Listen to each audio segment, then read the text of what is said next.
ವಿಧಾನಸಭೆಯಲ್ಲಿ ಇಂದು ಕಲಾಪ ಆರಂಭವಾಗುತ್ತಿದ್ದಂತೆಯೇ speaker UT Khader ನಿನ್ನೆ ನಿಧನರಾದ ವೃಕ್ಷಮಾತೆ ಎಂದೇ ಹೆಸರಾದ ತುಳಸಿಗೌಡ ಅವರಿಗೆ ಸಂತಾಪ ಸೂಚಿಸಿದರು. ಸಂತಾಪ ಸೂಚನಾ ನಿರ್ಣಯ ಮಂಡಿಸಿದ ಅವರು, ಪರಿಸರ ಸಂರಕ್ಷಣೆ ಹಾಗೂ ಜಾಗೃತಿಗೆ ಬದ್ಧವಾಗಿದ್ದ ತುಳಸಿಗೌಡ ಅವರು ತಮ್ಮ ಸತತ ಪ್ರಯತ್ನದಿಂದ ಕಾಡು ನಿರ್ಮಿಸಿ ಇತರರಿಗೆ ಮಾದರಿಯಾಗಿದ್ದಾರೆ. ಅವರ ಪರಿಸರ ಕಾಳಜಿಯನ್ನು ಗುರುತಿಸಿ ಕೇಂದ್ರ ಸರ್ಕಾರ 2021ರಲ್ಲಿ ಪ್ರತಿಷ್ಠಿತ ಪದ್ಮ ಪ್ರಶಸ್ತಿಯನ್ನು ನೀಡಿ ಗೌರವಿಸಿದೆ ಎಂದು ಹೇಳಿದರು. ಅಲ್ಲದೆ ರಾಜ್ಯೋತ್ಸವ, ಪ್ರಿಯದರ್ಶಿನಿ, ವೃಕ್ಷಮಿತ್ರ ಸೇರಿದಂತೆ ಹಲವಾರು ಪ್ರಶಸ್ತಿಗಳು ಇವರಿಗೆ ಸಂದಿದೆ. ವೃಕ್ಷಗಳ ಆರೈಕೆ ಮೂಲಕ ಪ್ರಸಿದ್ಧಿ ಪಡೆದಿದ್ದ 81 ವರ್ಷದ ವೃಕ್ಷ ಮಾತೆ ಶ್ರೀಮತಿ ತುಳಸಿಗೌಡ ಅವರು ದಿನಾಂಕ 16-12-2024 ನಿಧನ ಹೊಂದಿರುತ್ತಾರೆ. ಕಾನೂನು ಸಚಿವ ಎಚ್.ಕೆ. ಪಾಟೀಲ್ ಸಂತಾಪ ಸೂಚನಾ ನಿರ್ಣಯವನ್ನು ಬೆಂಬಲಿಸಿ ತುಳಸಿಗೌಡ ಅವರ ಪರಿಸರ ಸಂರಕ್ಷಣೆ ಕಾರ್ಯವನ್ನು ಶ್ಲಾಘಿಸಿದರು. ವೃಕ್ಷ ಮಾತೆ ಇವತ್ತು ನಮ್ಮನ್ನು ಬಿಟ್ಟು ಅಗಲಿದ್ದಾರೆ. ಪರಿಸರದ ಕಾಳಜಿ ಮಾಡತಕ್ಕಂಥ ಒಂದು ಮಾತೃ ಹೃದಯ ಇವತ್ತು ನಮ್ಮನ್ನು ಬಿಟ್ಟು ಅಗಲಿದೆ. ಅವರಿಗೆ ನಾನು ಗೌರವಪೂರ್ವಕವಾಗಿರ್ತಕ್ಕಂಥ ಶ್ರದ್ಧಾಂಜಲಿಯನ್ನು ಸಲ್ಲಿಸ್ತೇನೆ. ನಂತರ ಬಿಜೆಪಿ ಶಾಸಕ ಸುನೀಲ್ ಕುಮಾರ್ ಬಳ್ಳಾರಿಯಲ್ಲಿ ನಡೆದ ಬಾಣಂತಿಯರ ಸಾವಿನ ಪ್ರಕರಣ ಕುರಿತಂತೆ ಚರ್ಚೆಗೆ ವಿಶೇಷ ಅವಕಾಶ ಕಲ್ಪಿಸಬೇಕೆಂದು ಒತ್ತಾಯಿಸಿದರು.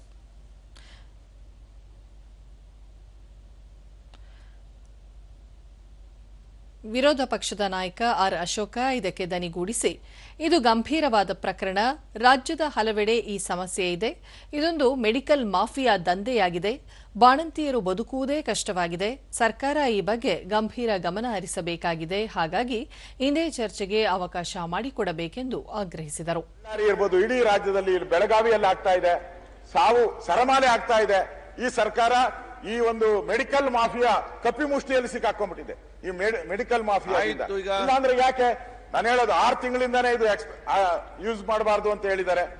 ರಿಪೋರ್ಟ್ ಕೊಟ್ಟಿದ್ದಾರೆ 6 ತಿಂಗಳಿಂದಾನೇ ಈ ಮೆಡಿಸಿನ್ಸ್ ಯೂಸ್ ಮಾಡಬಾರ್ದು.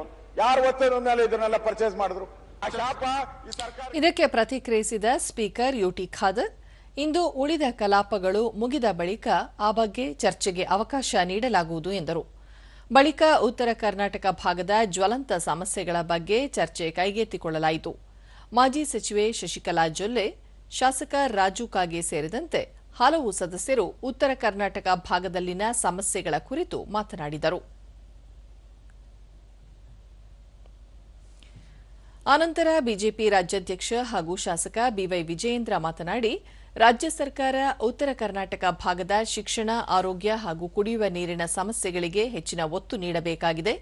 ಸರ್ಕಾರ ಕಲ್ಯಾಣ ಕರ್ನಾಟಕ ಸೇರಿದಂತೆ ಉತ್ತರ ಕರ್ನಾಟಕ ಭಾಗದ ಅಭಿವೃದ್ಧಿಗೆ ಮಾಡಿರುವ ಘೋಷಣೆಗಳು ಘೋಷಣೆಗಳಾಗಿಯೇ ಉಳಿದಿವೆ.